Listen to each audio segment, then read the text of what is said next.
Okay, alhamdulillah kita bersyukur pada Allah Subhanahu Wa Taala dengan keizinan Allah Subhanahu Wa Taala pada pagi ini kita dapat meneruskan kelas kita untuk minggu yang kelima untuk minggu yang terakhirlah sebelum cuti hari raya. Okey, dan semoga semuanya sihat Okey. Jadi pada hari ini kita akan sambung kita punya tajuk dengan tajuk vertical group dan okey.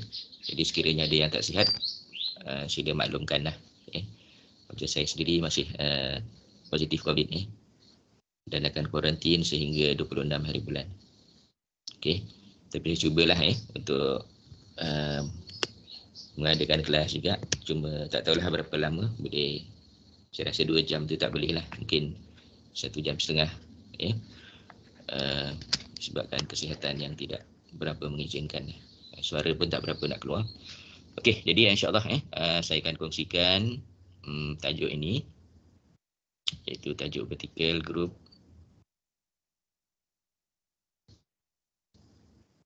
Okey, jadi silibus kita pun kita kena penuhi.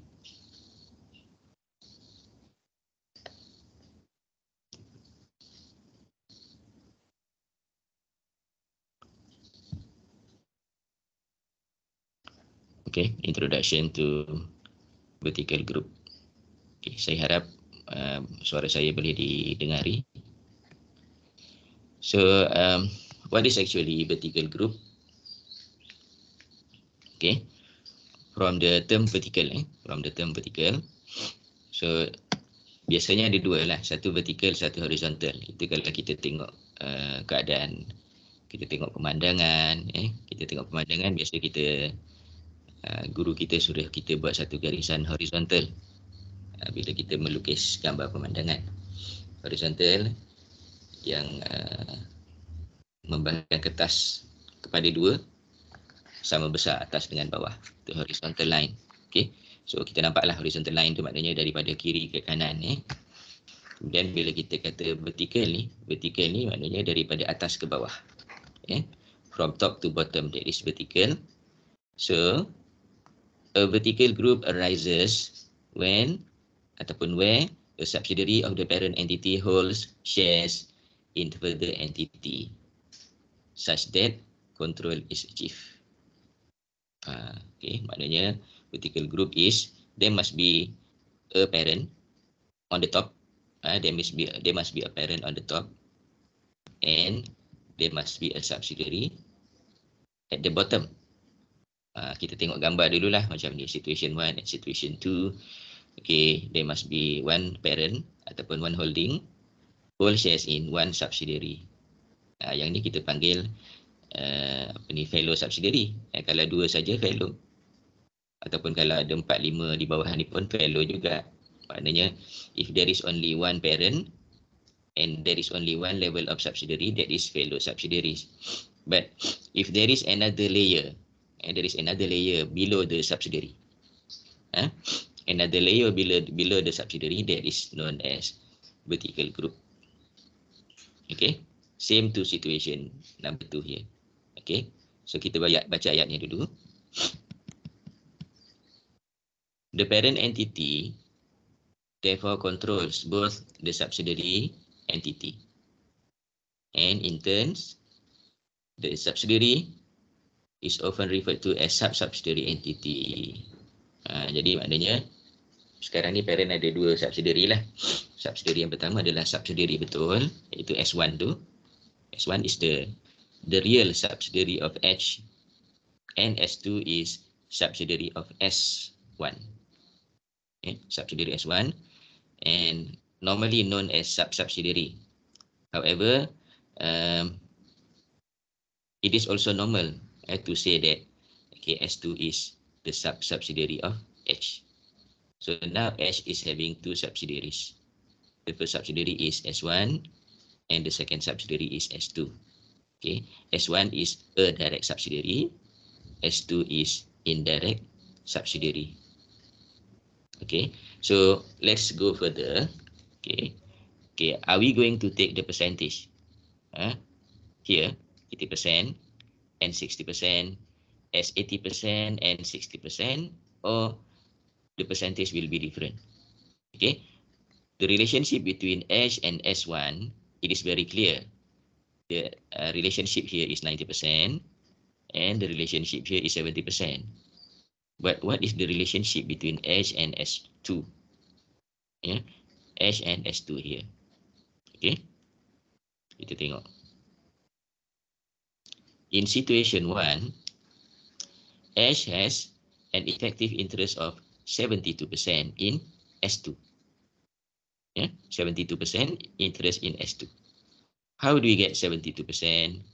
Okay, we need to calculate, we need to multiply 90% with 80%. 90% with 80%. 90% is between H and S1, and 80% is between S1 and S2. Okay, so 72% is actually the relationship between H and S2, because S2 is an indirect subsidiary. Nevertheless, S2 is a subsidiary of H because H has a controlling interest in S1, and S1 has controlling interest in S2. As H has an effective interest in S2 of 72%, it follows that the non-controlling interest in S2 is 28%. Okay, because if H is not controlling 100%, the other party is non-controlling interest, and the non-controlling interest in S2 is 28%. And this 28% can be analyzed as follows.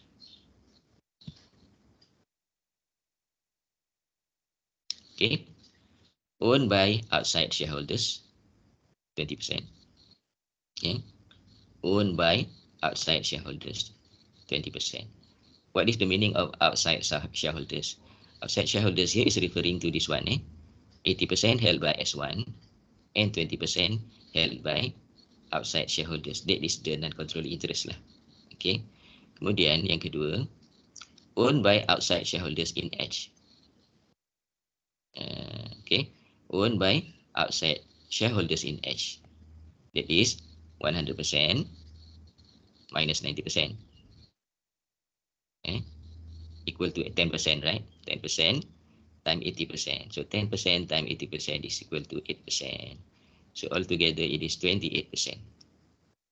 The effective non-controlling interest is 28%. Okay. However, this calculation is not a necessary ataupun it's not the compulsory to be calculated. Okay.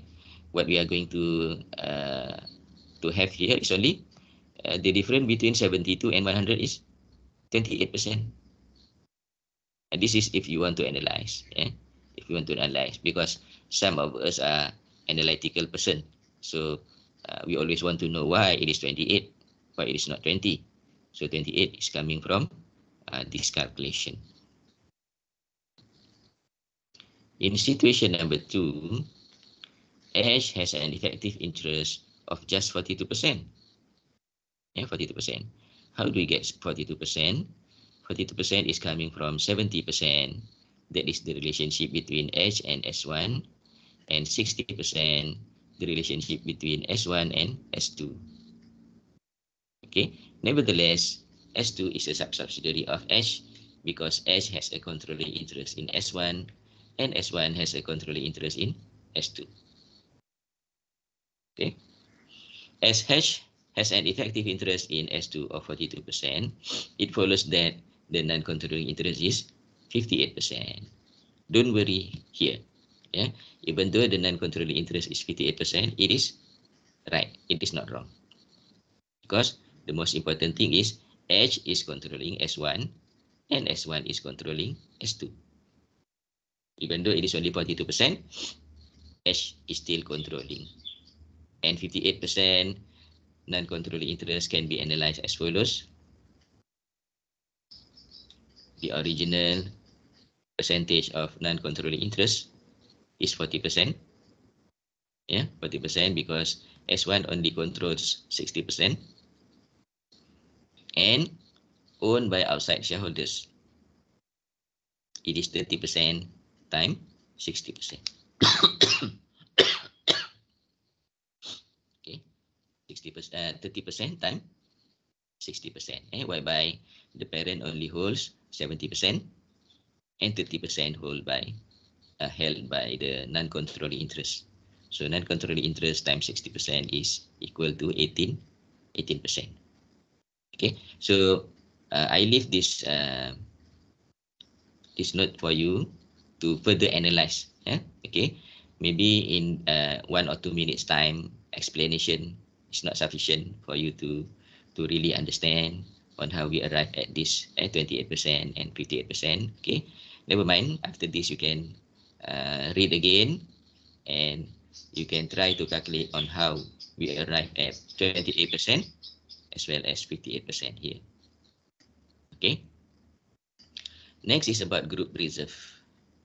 Group reserve. So group reserve, only the group or effective percentage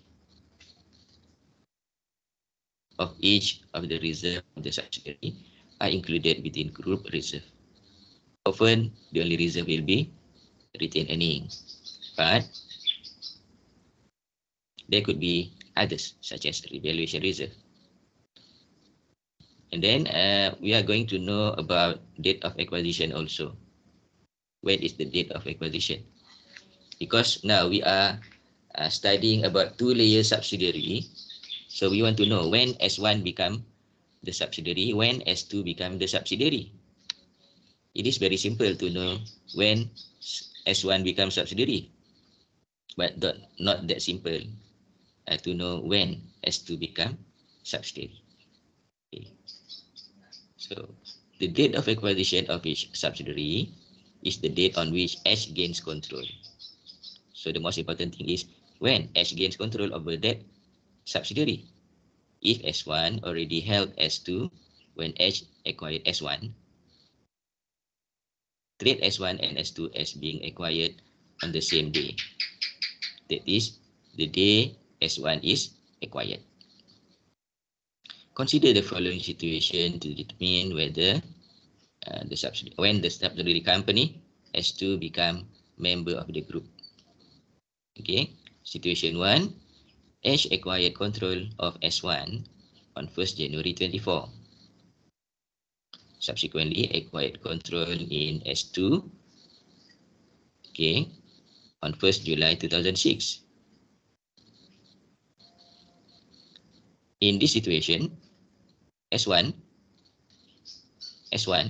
yeah, S1 is clearly mentioned here on 1st January 2004. What about S2? In this situation, S2 does not come under the control of H until S1 acquired the shares in S2. That is on 1st July 2006. So for case in A, okay, the two subsidiaries are having two different acquisition date. That is S1 on 1st January 2004 and S2 is on 1st July 2006. Okay. Whereas for situation B, H acquired control in S1 on 1st July 2006 and S1 had already acquired control of S2 on 1st January 2004. So we are clear about S1 because S1 was acquired on 1st July 2006. What about S2 that was acquired by S1 on 1st January 2004? The answer is both S1 and S2 become subsidiary of H on 1st July 2006 when H acquired shares in S1 on 1st July 2006. So situation A and situation B are different. Okay, so that is all for the introduction. Okay, after this we are going to discuss the examples, examples in Excel, in Excel form. Okay, so far, do you have any question to ask?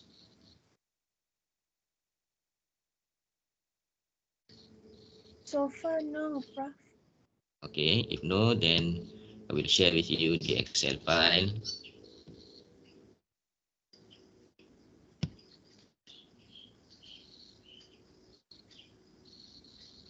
Okay, this one.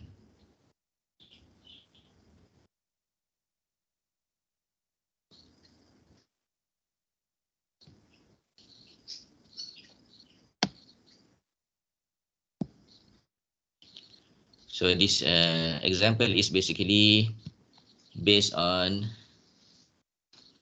example in page 548, page 548.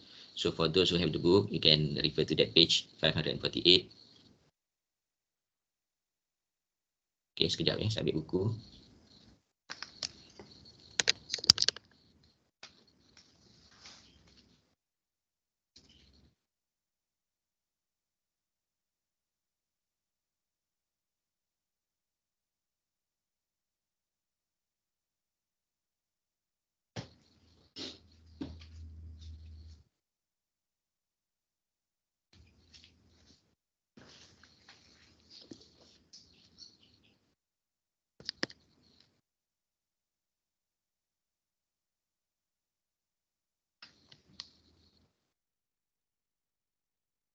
Okay, it's based on page 548.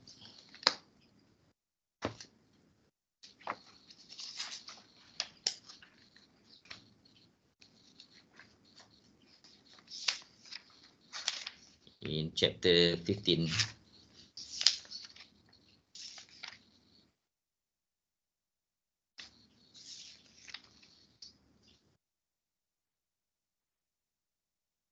Okay, for those who have the book, yeah, okay, you can refer to your book, and for those who does not have the book, you can refer to this example, because here we are also given the.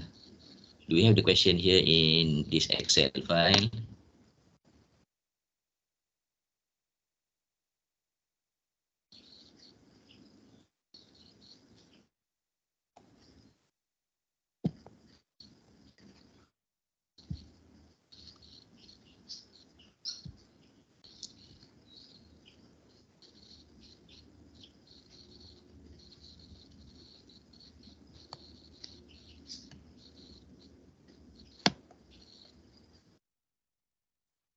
Okay, so this is the summary of the question.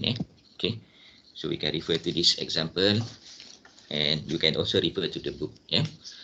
So in the example, so we are given a situation where there are three companies. Okay, there are three companies, H, S, and X. H, S, and X. Okay, so what happened is H is having a direct interest in S of 75%. Okay, and the acquisition happened on 1st January 20X3. Okay, with a consideration transfer of 180,000. And on that date, the retained earning on the date of acquisition is 20,000.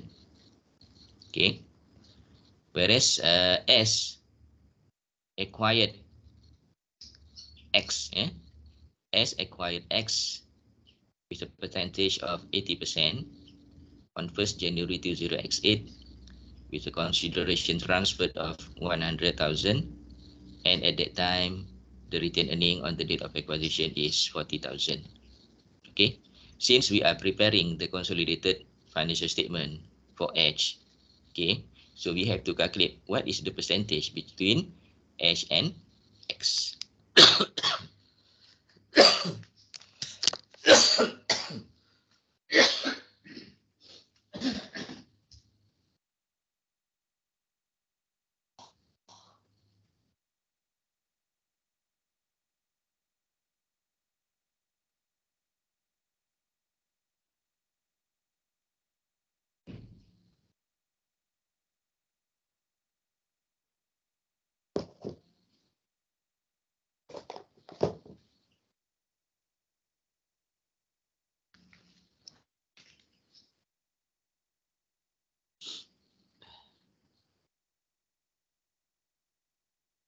Okay, since S, S is the subsidiary and S acquired X. Okay, and we are preparing the consolidated financial statement for H.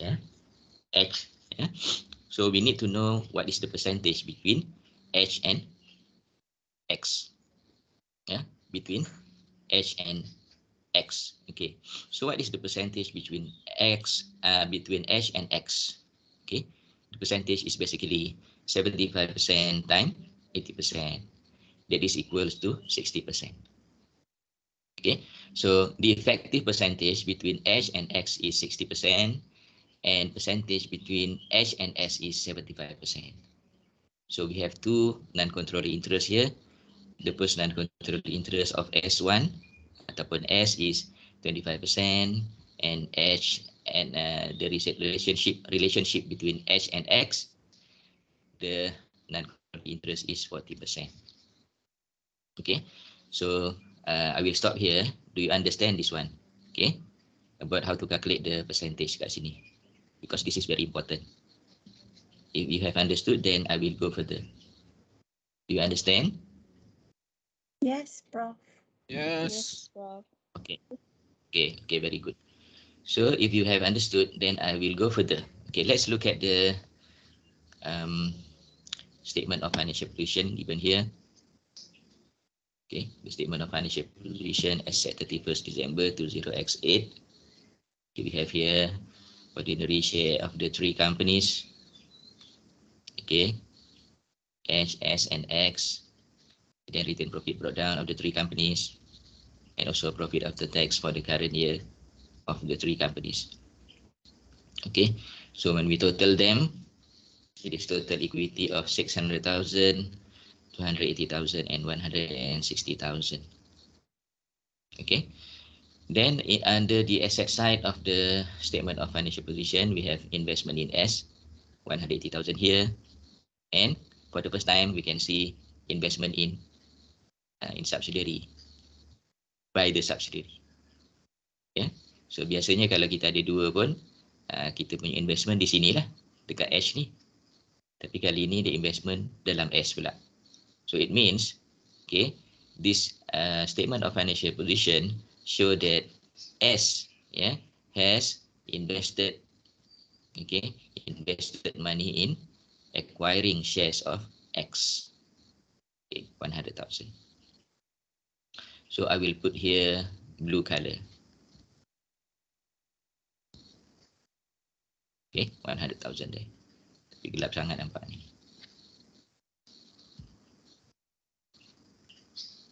Okay. Okay, blue colors. And okay, now we have other item that is sundry asset. Okay, 420, 180, and 160. So basically the question is still simple, not complicated yet. Okay. And then statement of profit or loss for the year ended 31st December 2008. Okay. Both the three companies have revenues of 260, 150, and 200. And then expenses of 180, 110, and 140. Profit before tax, minus taxation, and lastly, profit after tax or profit for the year. Okay, so that is the question. So what is the first thing that we are going to do? Okay, of course, we need to calculate the goodwill. Yeah, we need to calculate the goodwill for the two companies. Okay, so now to calculate the goodwill of S, it is very straightforward. Yeah, very straightforward. How I say very straightforward? Because we have done a few times. Okay, so for goodwill of S, we put here under the step 1, the consideration transfer 180. Okay, 180. And then we list down what are the fair value of net asset acquired on the date of acquisition. They are comprised of share capital 200 and retained earning 20. Yeah, retained earning 20. Retained earning 20 is coming from retained profit on the date of acquisition, this one. Yeah, this yellow, 20,000 yellow.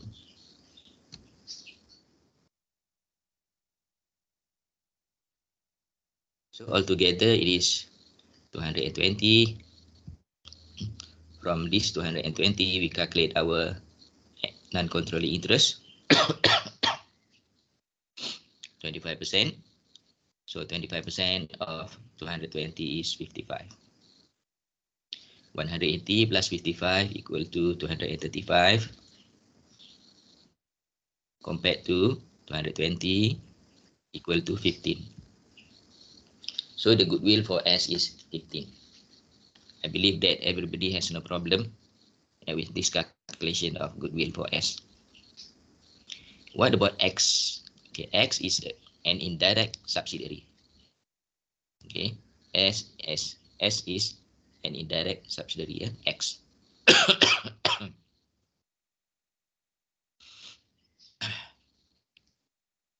Okay, so how are we going to show this consideration transfer for X?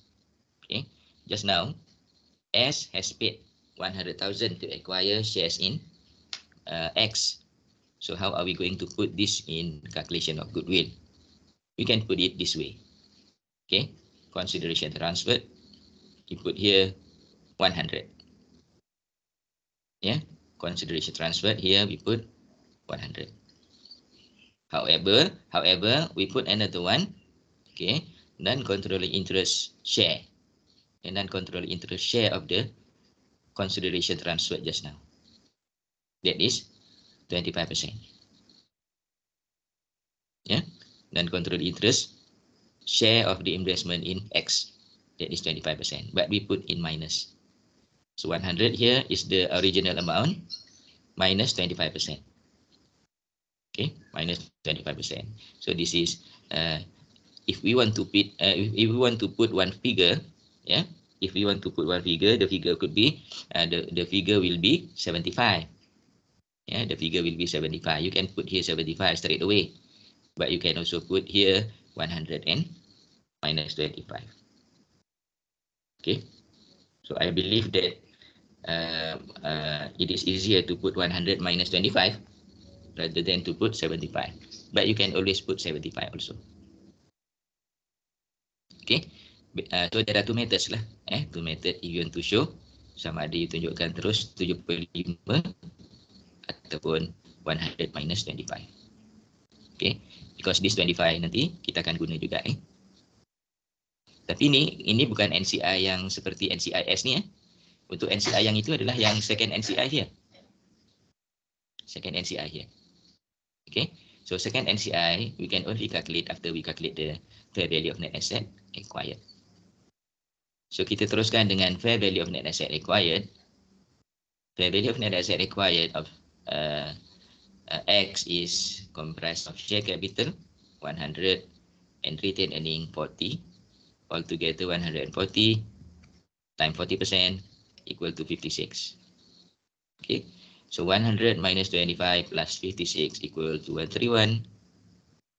131 minus 140 equal to negative 9. Okay, so at this time we don't have the goodwill, but we have a bargain purchase.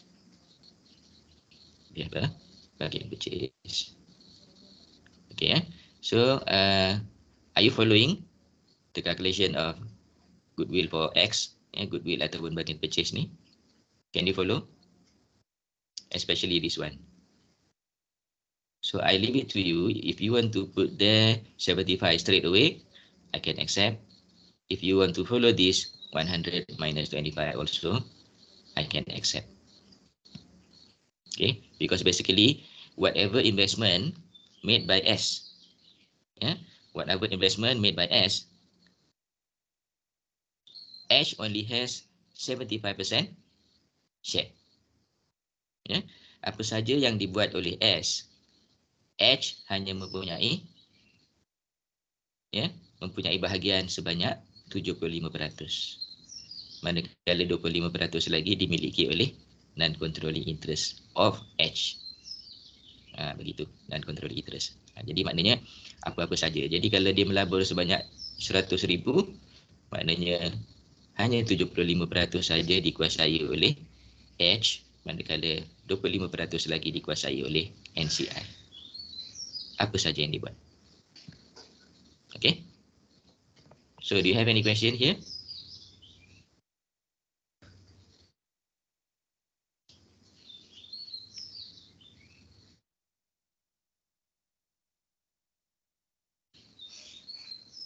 Is there any question?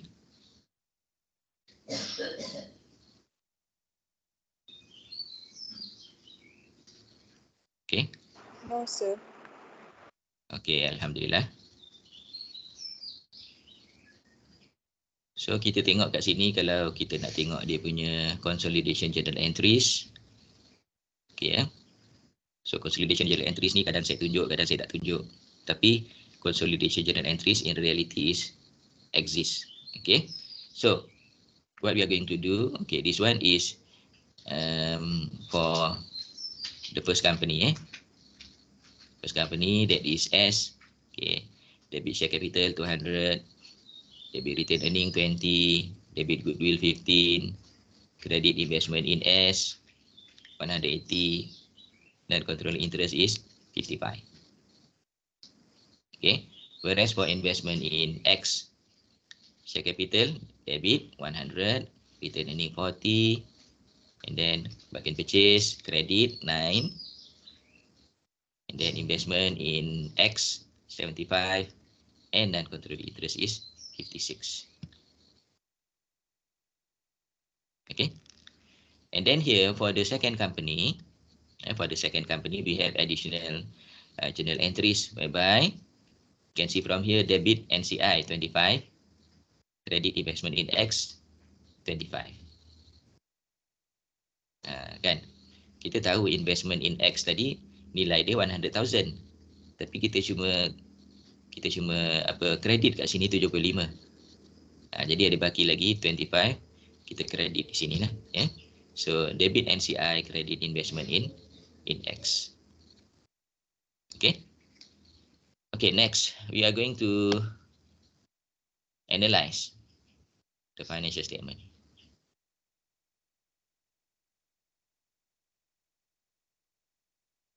Okay, we analyze the financial statement of the three companies. Ni. Analysis brought down.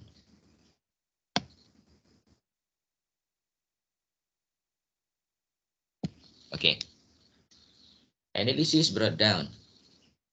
So what we are going to do? Okay. The acquisition of S happened when?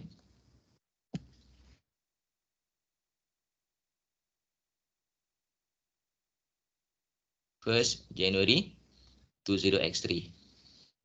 Okay. 1st January 20x3. Jadi balance breakdown of NCI is only for S because the acquisition happened on 20x3.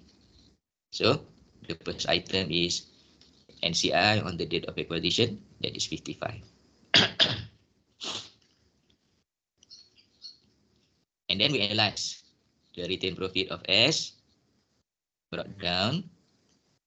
Okay, S has 70,000 retained profit minus retained profit on the date of acquisition 20. So the balance is 50.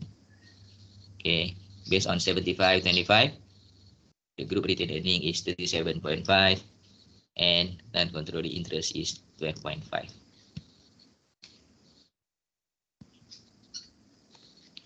And next one is retained profit brought down of H 80. So straight away we put under group retained earning 80. So the balance of retained earning on 1st January 2018 is 117.5 and NCI is 67.5.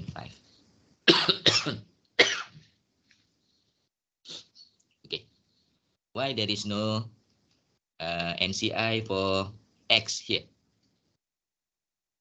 Anybody knows why there is no NCI for X? Kenapa tak ada NCI of X untuk breakdown ni?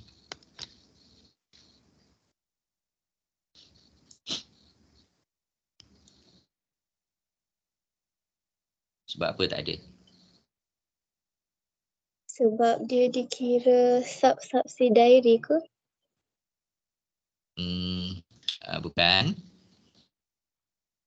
Subsidiary pun ada juga sepatutnya. Tapi kenapa dia tak ada? Date of acquisition. Yes, sebab date of acquisition dia pada 1 Januari 2018. Jadi pada 1 Januari 2018 tu bukan dikira brought down sebab brought down ni daripada 31st December tahun lepas. Kan? Carried down, dia akan jadi brought down. Tapi kalau transaction tu berlaku pada tahun tersebut, walaupun pada 1 Januari, dia tak dikira sebagai brought down. Jadi acquisition of X berlaku pada 1 Januari X8. 1 Januari X8. Jadi maknanya dia tidak termasuklah dalam brought down. Sebab dia tak ada carried down. Kalau dia dah ada carried down daripada tahun lepas, maka dia akan jadi brought down tahun ini. Tapi kalau dia berlaku pada tarikh 1 Januari tahun ini, dia dikira sebagai tahun ini, bukan dikira sebagai brought down. Okey. Jadi begitulah. Okey. Kemudian kita tengok analysis of financial statement carried down. Okay. Analysis of financial statement carried down. Okey. So, bila carried down ni barulah ada X. Barulah ada X. Okey. So, on the date of acquisition, we have NCI for S, 55, the same.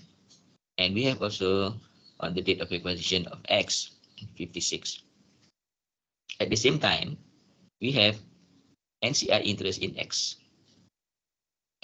NCI interest in X. Do you remember just now? 25% of 100 is 25. Okay, so 25,000 here is negative. 25,000 here is negative. Why it is negative?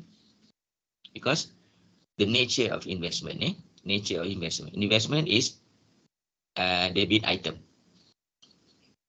Investment is debit item. Non-controlling interest is credit item.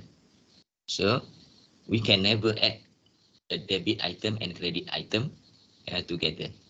Jadi kalau katakan credit item, NCI is credit item 56. Kita letakkan positif. Jadi debit item dia akan jadi negatif. Okay. Jadi ini adalah NCI interest in investment in X. Oleh sebab itulah dia jadi negatif kat situ. Jadi this negative 25,000 is actually the same as negative 25,000 that we have put in our calculation of goodwill just now. Okay. And then we analyze the retained earning carried down of S. Retained earning carried down is combination of brought down and current year 80,000, and on the date of acquisition is 20,000. 80 minus 20 equal to 60. Then we allocate to group retained earning and non-controlling interest according to the percentage, 75% and 25%. That is 45,000 and 15,000. And then for X, since X has already been acquired on 1st January 20X8. So for the retained profit carried down, we already have X in our analysis. So retained earning carried down of X, okay, based on the question is 60. 60 is basically 40 plus 20. On the date of acquisition is 40. So 60 minus 40 equal to 20. And the percentage is, do you remember what is the percentage? The effective percentage is only 60%. 60%. So 60% times 20 is 12. And 40% times 20 is 8.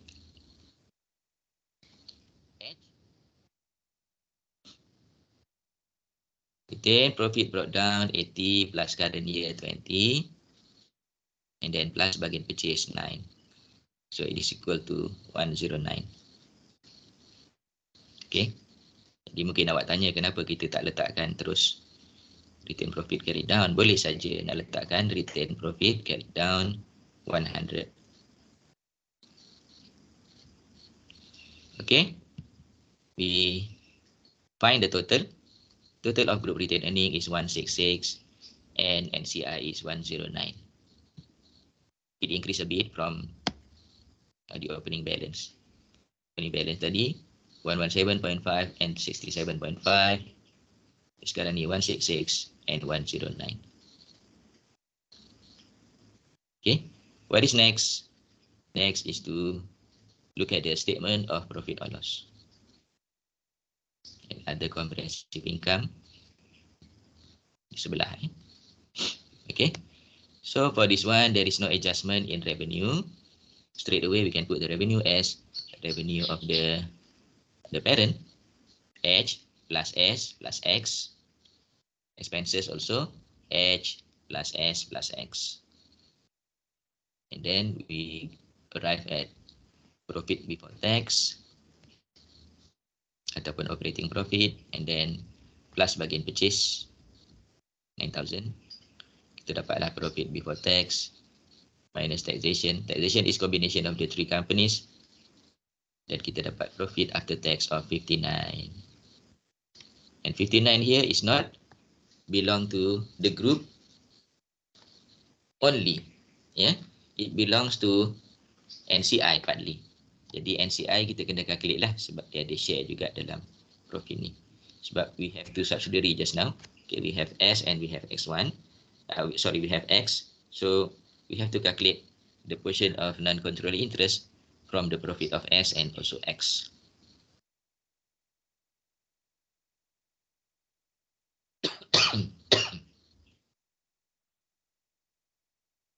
So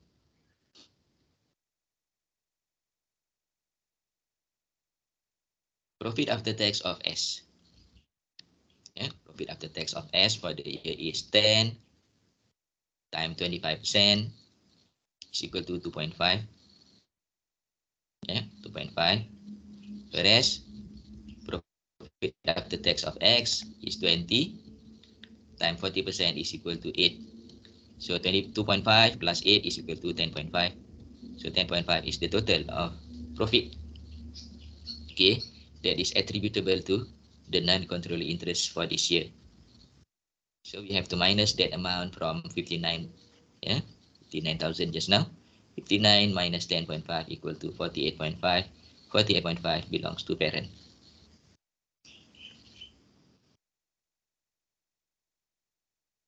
Then we have to go to statement of financial position pula. Statement of financial position here. Asset 31st December 20x8.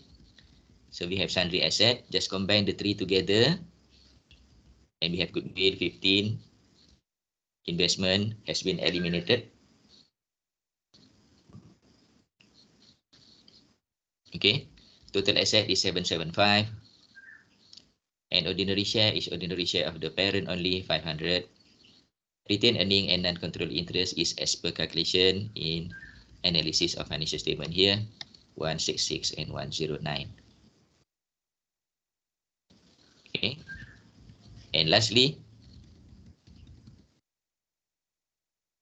for this example, okay, consolidated statement of changes in equity. So the balance breakdown of group retained earning as per calculation in analysis brought down 117.5.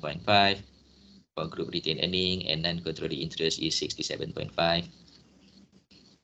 And we have new acquisition of subsidiary in the year on 1st January 20x8. Non-controlling interest increased by 56 but reduced by 25 because of NCI indirect investment in subsidiary. And then profit after tax for the year shared between the group and the non-controlling interest, 48.5 for the group and non-controlling interest is 10.5. So at the end of the year, the balance carried down of the group retained earning is 166 and the NCI is 109.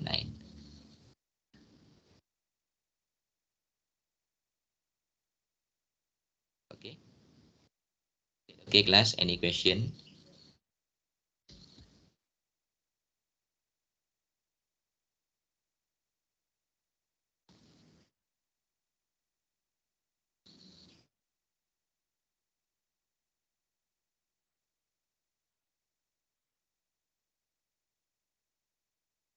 Any question to ask?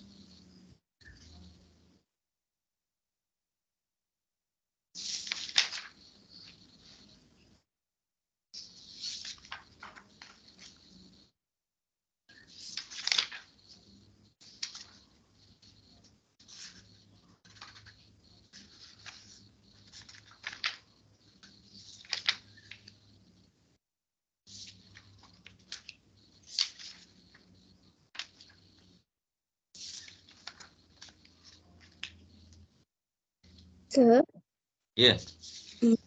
tadi dekat penyeraan goodwill tu under X. Saya X, macam okay. kurang jelas kat 25% yang kena tolak tu. Yang ni. 25% yang kena tolak ni tak berapa jelas Okey. Okey, saya sebutkan tadi, okey, kita ada dua cara untuk kita tunjukkan di sini. Sama ada kita terus letakkan 75% of 100 iaitu 75,000. Okey, itu pun saya terima. Maknanya kat situ kita akan tulis, okey, consideration transferred. Kita terus letakkan 75,000. Okey, saya boleh terima. Kemudian yang keduanya, kita letakkan dulu 100,000 because 100,000 is the actual amount paid by S. Okay. Tapi kita kena tolak 25,000. Jadi kenapa tolak 25,000? Kita tolak 25,000 ni sebab dia adalah non-controlling interest share of investment made by S. Non-controlling interest share of investment made by S. Okay. Jadi kita kena tahu S ni adalah subsidiary. S ni adalah subsidiary kepada H. Kita nak prepare financial statement untuk H. Jadi semua yang kita nak buat ni daripada kacamata H. Bukan daripada kacamata S ataupun kacamata X. Jadi maknanya kita kena sentiasa memandang dari kacamata H. Jadi daripada H punya kacamata. Daripada H punya kacamata, kalau katakan S invest sebanyak 100,000. Okey, dari kacamata H, berapa banyak bahagian dia? Berapa banyak bahagian dia? Sebab dia menguasai 75% daripada S. Jadi kalau S buat apa-apa, investment ke apa saja yang dia buat, jadi berapa share dia dalam investment tu? Dan sebab itulah kita tunjukkan kat situ, sama ada kita boleh letakkan sebanyak 75% terus. So 75% kali dengan 100, it is equal to 75. So kalau 75 tak ada 25 tu. Tak ada 25. Tapi kalau kita letak dulu 100, kita nak tunjuk, oh actually S is paying 100,000. But out of this 100,000, 25% is the share of NCI. So kita tolak. Jadi sebenarnya jawapan dia tetap samalah. Sama ada 75 ataupun 100 tolak 25, jawapan dia tetap 75. Begitu. Okey. Jadi mungkin kalau saya ubah percentage dia percentage dia 80. Maknanya between H and S 80. H and S 80. Jadi maknanya kat sini dia akan jadi 80,000 ataupun 100 tolak 20. Gitu. Dan kalau saya ubah lagi, katakan 60% saja dia ada interest in S. So, di sini kita boleh letakkan 60. Okey, sini tak ada apa-apa lah. Ataupun diletakkan 100 tolak 40. Jadi 40 ni sebenarnya kita nak tunjukkan bahawa investment yang dibuat oleh S tadi bukan semuanya adalah investment yang dikongsi oleh H. Sebab kita memandang dari kacamata H. Jadi kita kena selalu berfikir sebagai H. Jadi maknanya apa yang H nampak. Apa yang H nampak. Sebab tu bila kita kira percentage indirect ataupun direct tadi, macam di atas ni, apabila H invest dalam S, kita kata H direct in S 75%. Tak ada apa-apa persoalan. Tapi bila S pula invest dalam X sebanyak 80%, kita tak terus letak DP NCI.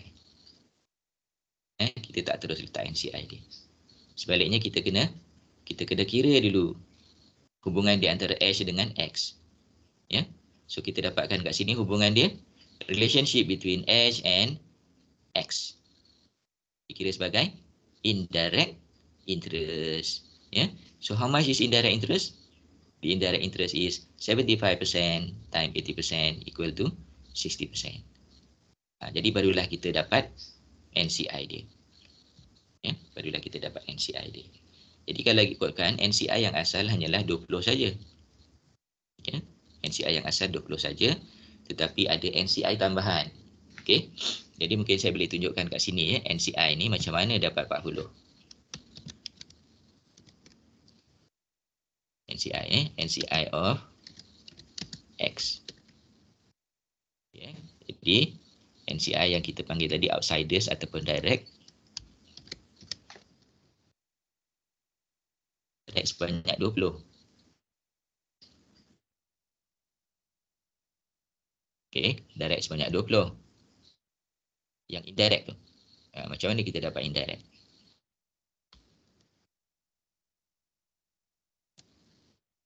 Macam mana kita dapat indirect sebanyak 20? Ada tak sesiapa yang boleh ingat macam mana? Okey, saya kata saya nak tunjukkan. Okey. Okey. Macam mana kita nak dapat ni? Iaitu 25%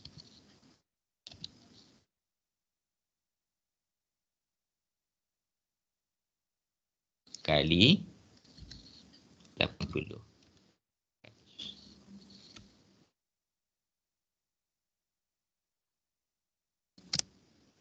25% kali 80%. Mana dapat 25%? 25% ni adalah dan control interest dalam S kan? Ni. Dan control interest dalam S 25%. Okey. Kemudian dan control interest dalam S ni pun dia ada bahagian D dalam 80% ni. So, kali 80% sama dengan 20%. So, totalnya adalah 40. Itu.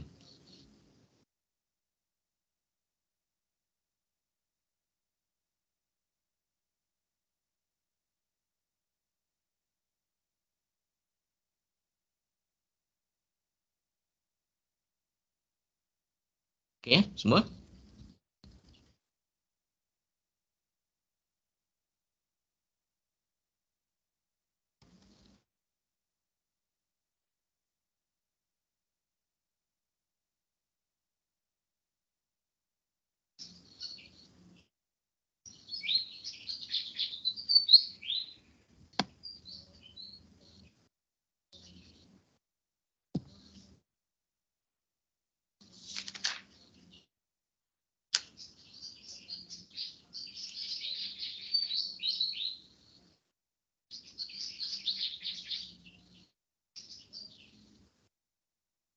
Okey, dah okey ke belum ni yang tadi? Sebelum kita masuk yang ni.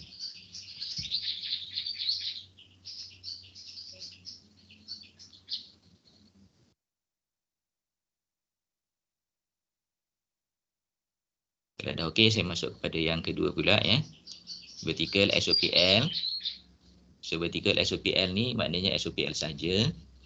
Kita refer example 4 in page 560 dah. Okey. Jadi kita nak buat SOPL saja. Okey. Jadi kat sini direct interest between H and S is 75%. S and X is 80%. Okey, bila berlaku 1st January 20X1, consideration transfer 7,000 here. Return earning on that date 1,200. And directs between S and X 80%. 1st January 20X3, the consideration transfer is 5,000 and return earning is 2,000.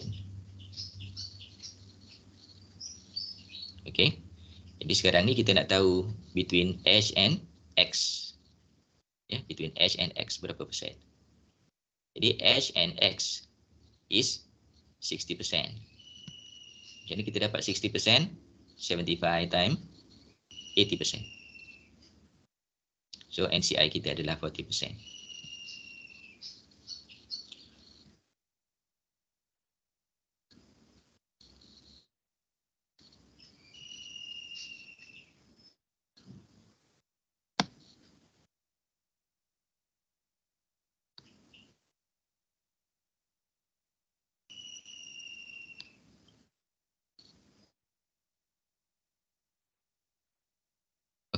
Jadi dalam example tu, kalau ikutkan kita sebenarnya ada dalam soalan yang sebenar tu, kita cuma ada SOPL saja. Ya, kita ada SOPL saja. Tetapi dalam contoh ni telah di-createkan SOFP sekali berdasarkan kepada SOPL. Okey, jadi kita adalah SOPL dan SOFP kat sini. Walaupun soalan asal dia adalah SOPL saja. Okey, so kita ada 3 company kat situ. Ya, statement of financial position as at 31 December 20x7. Okey.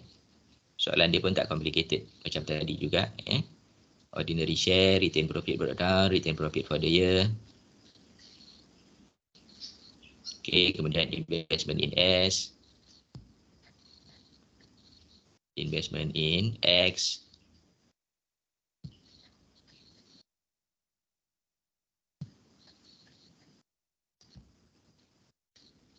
Okey, kemudian kita ada sundry asset. Okey, kemudian kita ada statement of profit or loss for the year ended 31st December 2007 for the 3 companies. Okey, jadi tak ada benda-benda yang pelik. Cost of sale, expenses, apa semua ni. Tambahan dia adalah dividend. Dividend paid. Okey, butir-butir acquisition telah ditunjukkan di atas. Kita ada apa ni? On 1st January 20x1 dan 20x3 untuk dua-dua acquisition tu. Okay, what is the first thing that we are going to do? Calculate the goodwill. Okay, so untuk goodwill ni kita practice apa yang kita faham tadi. Okay, untuk S, goodwill dia very straightforward. Ya, goodwill tadi. So consideration transferred is 7,000, and then share capital 8,000, retained earning is 1,200. Okay, so fair value of net asset is 9,200 times 25%, dapatlah NCI 2,300. Total 9,300 compared dengan 9,200, dapatlah goodwill sebanyak 100. Next, untuk X pula. Untuk X ni, di saya senyap sekejap. Okay, untuk X cuba tengok. Berapa tadi? Berapa tadi dia punya consideration transfer berapa? 5,000 kan? Consideration transfer dia 5,000. Lepas tu saya kata transfer tu sama ada kita ambil consideration transfer tadi 5,000 times 75%. So dia akan jadi 3,750. Ataupun kita letakkan dulu 500. Kemudian kita minus 1,250. Iaitu kita kira sebagai NCI interest in investment of S. NCI interest in investment of S. Jadi macam tu. So kita boleh letakkan terus 3,750 ataupun kita letak dulu 5,000 minus 1,250. Okay. And then fair value of net asset required. Ordinary share 4,000, retained earning 2,000. Altogether 6,000 times 40% equal to 2,400. Okay, 2,400 plus 3,750 equal to 6,150. Compare dengan 6,000 equal to 150. Is that okay, class? Okay, kita kena buat.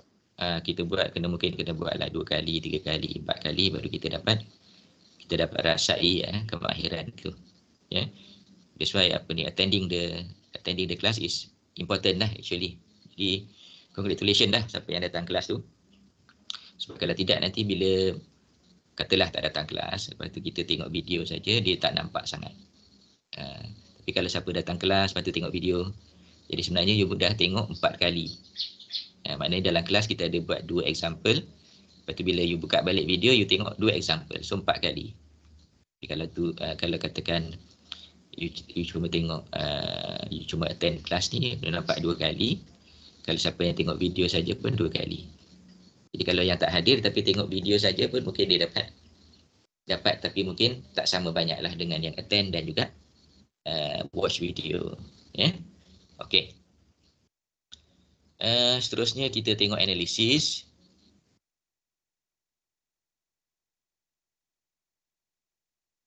Jadi untuk yang kedua ni mungkin lebih laju sikit. Kita tengok analisis. So on the date of acquisition tadi, brought down. Kenapa kat sini brought down dah ada 2 company? Macam example 1 tadi. Example yang pertama tadi, muka surat sebelah, kita ada 1 company saja. Sebab kedua-duanya acquired before the current year. Kan? Yang pertama 20X1, yang kedua 20X3. Sekarang ni 20X7. Jadi kedua-duanya dah ada brought down. Okey, kita teruskan lagi. Jadi non-controlling interest ni 1250. Kita teruskan lagi. Retained profit of S brought down. Okay, 2000 from the question minus on the date of acquisition 1200. The balance is 800. 75% daripada 800 adalah 600 dan 25% adalah 200. Company yang kedua X. Balance brought down 3000, DOA 2000. Balance 1000, 60% 600, 40% 400. Dan seterusnya H. H tak perlu ubah apa-apalah. H tak perlu ubah apa-apa. Okay, 5000.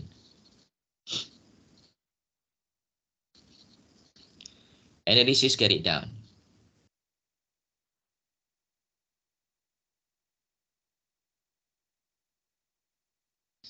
Okay. Jadi dalam analisis carried down ni, okay, untuk yang NCI samalah. NCI sama, ada 3 tu, 3 item. 2300, 2400, 1250. Okay, kemudian retained profit of S. Retained profit of S tu kita ada carried down 3200, tolak DOA 1200 sama dengan 2000 kali 75% 1500 kali dengan NCI 500. Okey, manakala X pula, kat sini X dah ada adjustment. So adjustment ni kita kena tengok dekat soalan lah. Dalam soalan tu dia ada jual. Dia ada jual inventory. Okay, ada jual inventory.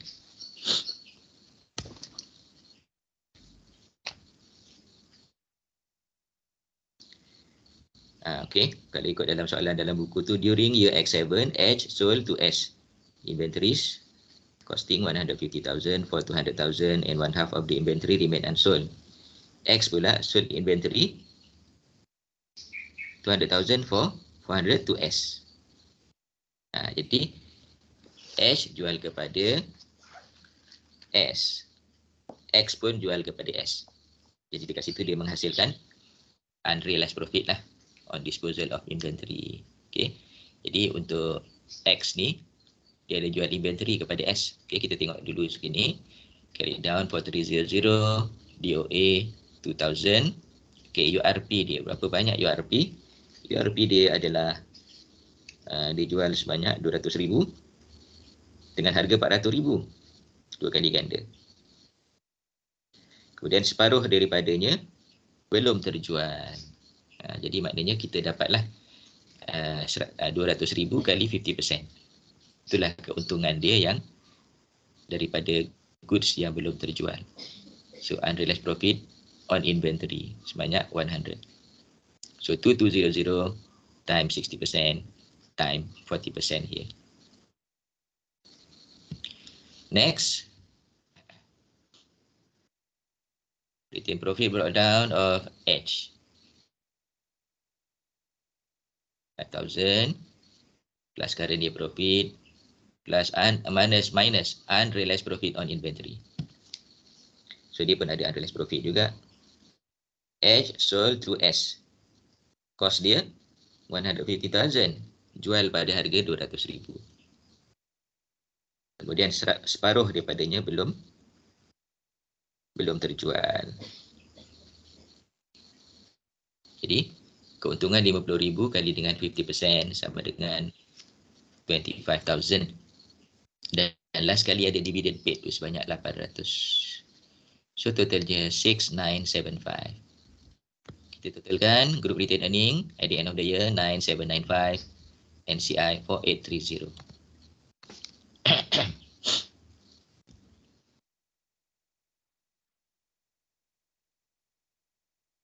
Lagi selepas ni kita tengok statement of profit or loss.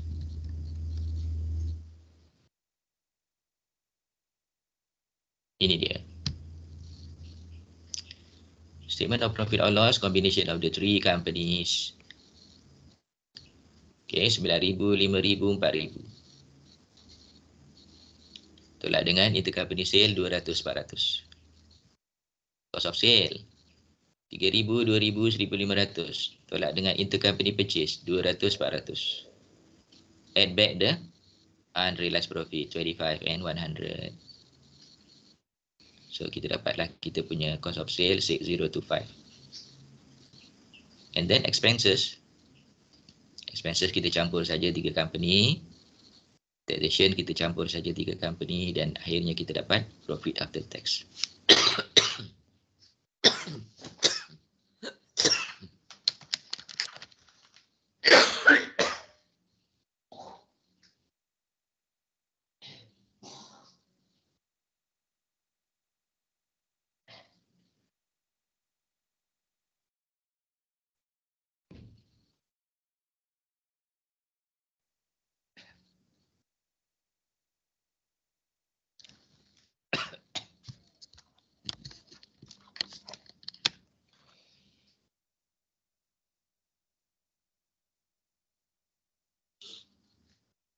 Okay, so kita sampai pada profit after tax, okay, 5175. Kemudian kita ada profit after tax attributable. Yang ni kita kena kira lah. Sebab kita ada 2 subsidiary. So subsidiary X dan subsidiary Y. So sila lihat di sini. Subsidiary S, okay, we have 1,200 profit. And the percentage of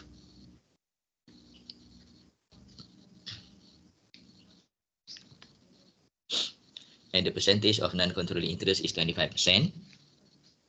Okay, so 1,200 times 25% equal to 300. Dan untuk X, 1,300 minus 100 tadi unrealized profit. Sama juga nilai dia 1,200 kali 40%. Kita dapat 480. Campurkan keduanya 780. So 780 is profit attributable to non-controlling interest. And the balance for the parent is still a lot, 4,395.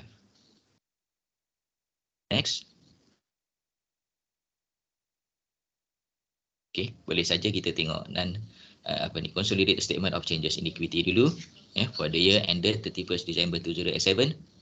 Sebab kita dah calculate kita punya opening balance and closing and opening balance of the statement. Okay. The balance brought down of GRE is 6,200 and NCI is 4,050. And then there is no acquisition during the year. Okay, what we have is profit after tax for the year, 4,395 for the group, 780 for NCI, and lastly dividend paid 800. So at the end of the year, the balance carried down is 9795 and 4830. Dan ini sama dengan item di dalam analysis of financial statement di sebelah. Okay, di sebelah ni, sebelah kanan. Ini dia. Dan last sekali kita punya consolidated statement of financial position, sundry asset. Okay. Jadi yang ada adjustment hanyalah sundry asset saja. yang mana kita campurkan sundry asset of the parent and of the subsidiaries. Okay, 10,000 plus 6,200 plus 8,300 minus unrealized profit of inventory 25 and 100. Okay, jadi 25 and 100 ni adalah unrealized profit of inventory. Okay, kemudian goodwill 250 tadi, investment in subsidiary tak ada dah.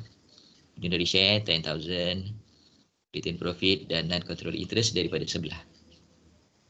Daripada sebelah kita ambil terus. Okay, kelas.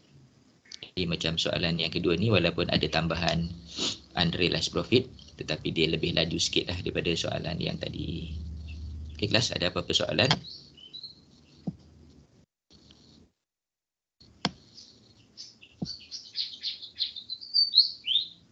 Okay, jadi saya harap awak boleh faham lah ya dua contoh ni. Jadi untuk yang soalan tutorial tu, insyaAllah kita akan buat pada hari Rabu lah. Ya, sebagaimana saya janjikan tadi, saya tak mampu nak buat kelas sampai 2 jam. Ya. Jadi disebabkan oleh kesihatan yang tidak menentu, disebabkan COVID ni, batuk pun boleh tahan juga. Jadi kalau tak ada apa-apa, ada apa-apa lagi tak soalan? Saya boleh jawab dalam 10 minit lagi. Kalau ada soalan.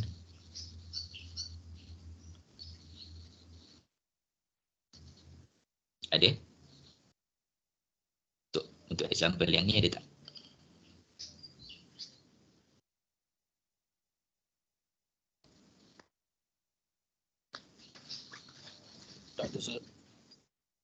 Tak ada ya? Betul tak ada? So, kalau tak ada, kita akhiri dulu kelas kita pada pagi ini. Saya minta maaf banyak-banyak tak dapat menunaikan 2 jam tu. Okey, jadi kita sudahi dengan surah Wal-Asr. Bismillahirrahmanirrahim. Wal-Asri innal insana lafi khusr illa allazina amanu wa amilus solihat wa tawassaw bil haqq wa tawassaw bis sabr. Assalamualaikum warahmatullahi wabarakatuh. Waalaikumsalam. Thank you, Prof. Okay, welcome. Waalaikumsalam. Thank you, Thank you, Prof. Prof.